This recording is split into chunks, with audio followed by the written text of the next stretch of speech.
Alright guys, so welcome back to a brand new video. Today's video is about a gaming headset that's been requested for quite some time, so I finally got my hands on them. So today we're going to look at the Razer Kraken 7.1 version 2.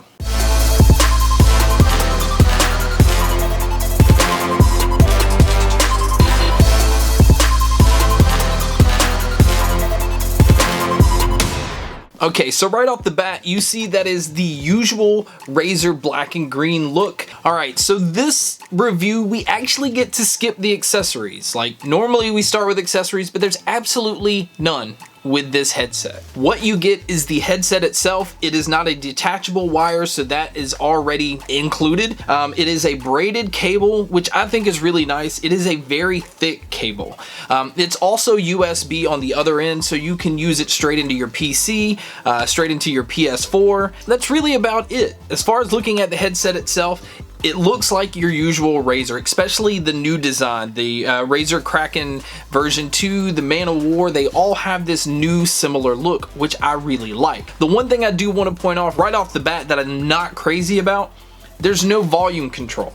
Like, none. It's not on the headset, it's not on the cable. Like, especially with most USB headsets, you expect there to be volume control on it because they're powered by themselves. You should be able to have a lot of control on the headset. So that's my one major gripe with these. But as far as looks and build, you see, these flex and twist and turn. They're not creaky like some of the other gaming headsets. I really like the leather headband. Simply just has Razer's new logo at the top.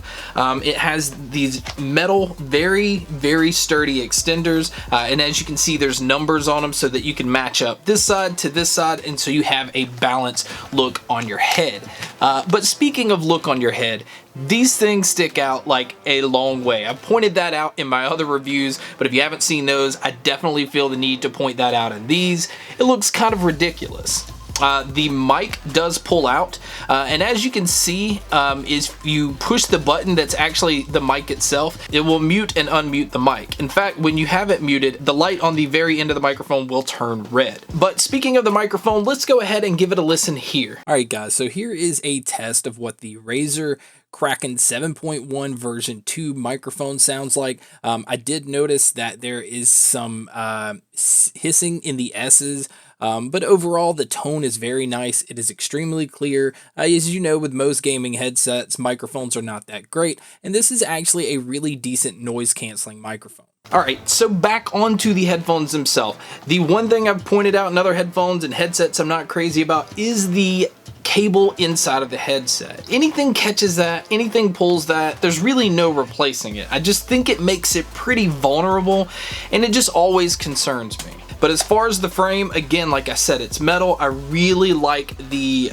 metal mesh look here, and it does have the chroma lighting, and I have it set to match up with my keyboard and with my mouse pad, so that they're all in sync at all times. And for anybody that likes RGB lighting, it's just a beautiful thing. Now, the ear cups on these things are absolutely massive.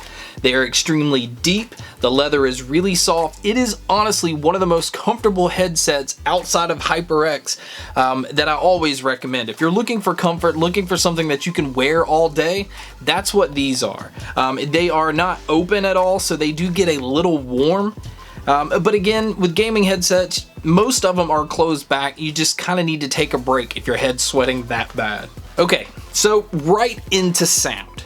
If you're familiar with Razer at all, they're really, for the most part, a bass-heavy headset. They always have been. The newer generation, starting with the Razer Man of War, starting with the version 2 of the Kraken and the Kraken 7.1, they haven't toned down the bass, but they've pushed up the mids and the treble where it balances out a little better. Now, bass is still really extreme in these, but the advantage with Razer is you can download their software so that you have a lot more control over the headset itself. And you also turn on the 7.1 surround sound that's available with these.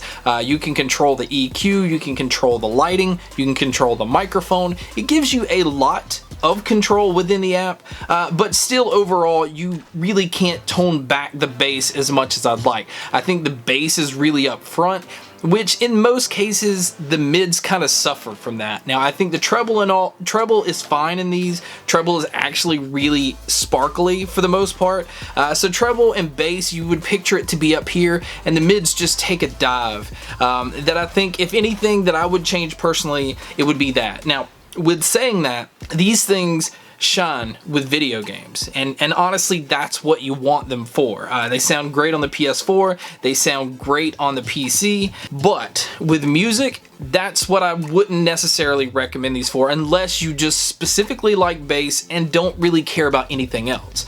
These things with movies, again, because it kind of falls in line with gaming, sounds great. The trebles being pushed up, vocals in movies sounded great. Vocals in games and little sounds in games you're able to pick up really well.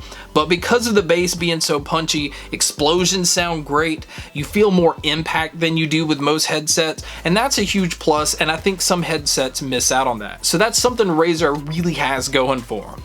So overall, do I recommend them? These retail for $100.